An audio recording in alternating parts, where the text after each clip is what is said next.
I'm out here still doing some fall cleanup. As you can see, I got my lawnmower out here, and look how nice the grass looks.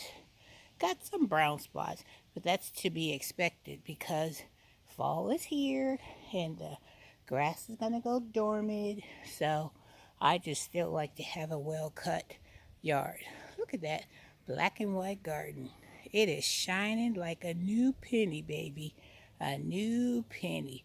Now all I gotta do now is I got to weed whack and get that together. And then this week I'm gonna be like cutting down, trimming some bushes, like my rose bush here. I trim it down practically to nothing every single year. And it comes back every year looking stronger and looking better, baby.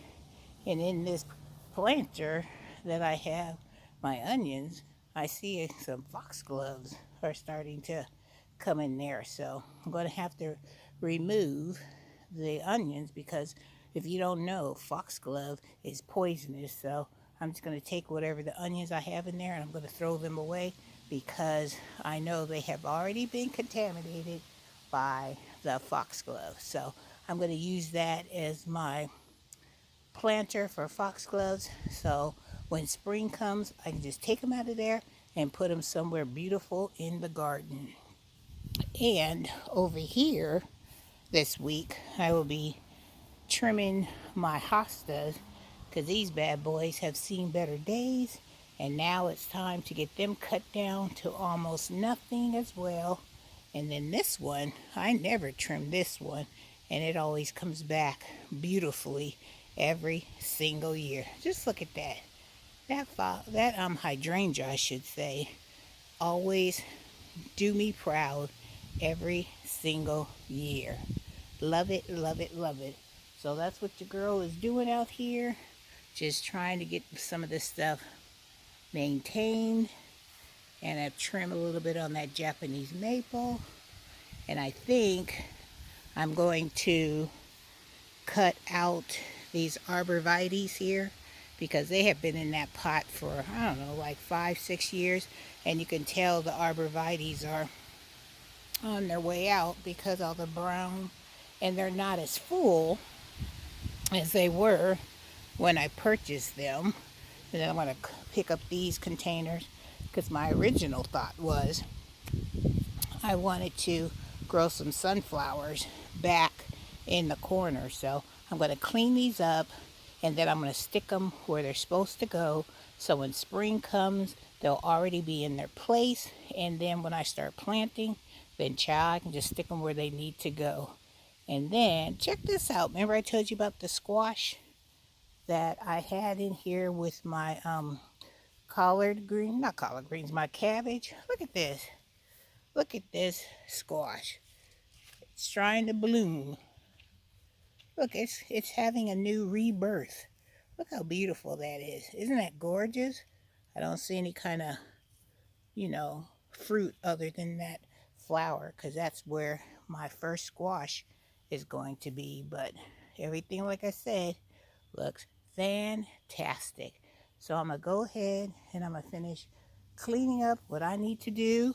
And then I'm going to remove some of these grow bags, especially down on the left side where I had bell pepper lane. I'm going to take all those grow bags and put them in a wheelbarrow. And I'm going to semi get that area cleaned up for spring. So I won't have to worry about that. I'll take you down there and show you what I'm talking about. Let's go down to the left side of Bell Pepper Lane, baby. So these are all the grow bags. I have a few more that I need to pull from that one Bell Pepper Lane shaded area. That was supposed to be my sweet peppers. So what I'm going to do now is I'm going to pull all these bell peppers out of these bags. I'm going to save the dirt, because you know how we are about our dirt. So I'm just going to dump these into another container, and then I'll be able to get this checked off my list of things that I need to do. So let me get this going, and then I'll come back and show you once it is all completed. Look what I found on the side of the grow bag. It's a caterpillar. I used to see these all the time when I grew up. Look at that. A fuzzy little caterpillar on the side of my grow bag.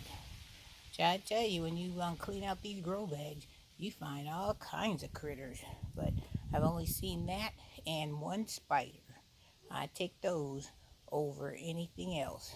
All right, guys, let me continue to get busy. But I just want to share this little discovery. Look, it's moving. See? Isn't that so cool? It's saying, well, I don't have this home anymore, so let me go ahead and put him somewhere so he can find another home. Alright, so I've got all these grow bags cleaned out. So I didn't have time to take the soil out of them and put them in another area, but tomorrow is another day. I'm telling you, when you are gardening, you always have something to do.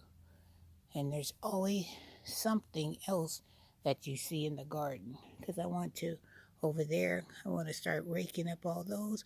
I need to cut that hosta down. And I'm going to keep that other hosta over there the way it is. And then on the retaining wall, I want to pull some of those old spent out daylilies. Clean that area up, and I'll just start from this end and work my way over, little by little. You have to do baby steps. Don't think that you can come out here and do everything in one day, because as a gardener, you want to put safety first, and you don't want to overextend yourself, because there's always another day. If you can't do it the next day, then try for the following day. You can do it. Just take your time and go one project at a time, because that's what Miss Renee's doing. You see, I wanted to get the grass cut, which I did, check.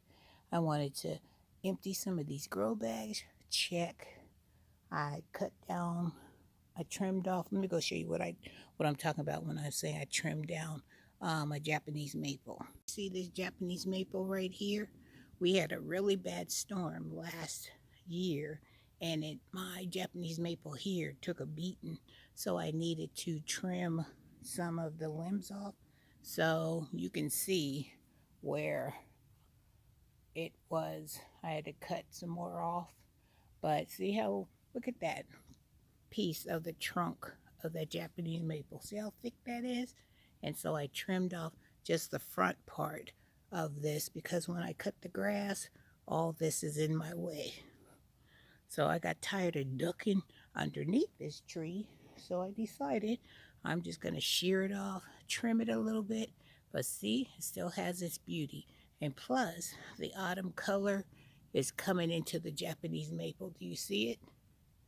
How the red tips, this whole tree is going to turn blood red. But some of the limbs and stuff have died out, so I need to get into this Japanese maple, and I need to do a good thorough cutting of all the dead branches that are in there. So, told you, there's always something that needs to be done. But that's what I did. And as you can see, where I have these little circles, this is where I had those grow bags, where I had my sweet bell peppers. This is the area that I don't get a lot of sun. So I know that for next season, I know that this area is more shade than sun. And if it does get some sun, then it's only for a limited amount of time. So tomorrow I will be weed whacking all this grass against my retaining wall, and still trimming down some more of my hostas and my daylilies. All right, you guys, I just want to let you guys see what I have been doing out here. And as always, we're going to leave you with something beautiful to look at. So let's look at this coleus. And I need to give my onions a haircut, because look, this onion is stretching over here to the coleus. But isn't that beautiful? And I grew that one from seed. Beautiful. All right, guys, have a wonderful day. Have a blessed day. And Miss Renee will see you in the next video.